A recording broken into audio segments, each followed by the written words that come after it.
How to build Object Relational Mapping database in HarmonyOS. Object Relational Mapping, ORM, is a technique that allows you to manipulate data using objects in an object-oriented programming language.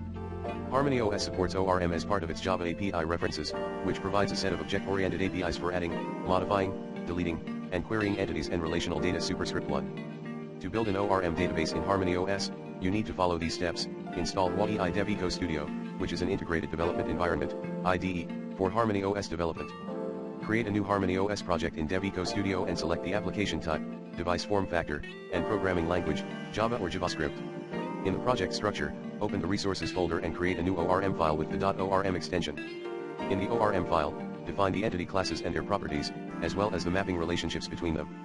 You can use the ORM annotations, such as @entity, @column, and @relation, to specify the details of the mapping. You can also use the ORM preview feature in Dev Studio to see how your ORM file is translated into SQL statements and tables. Save the ORM file and run your HarmonyOS application on a simulator or a real device.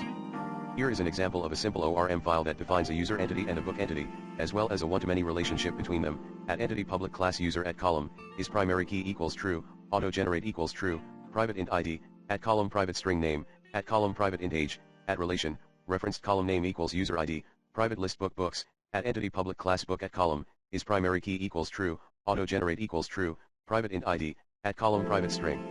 Title, @column private string author, @column private int user ID.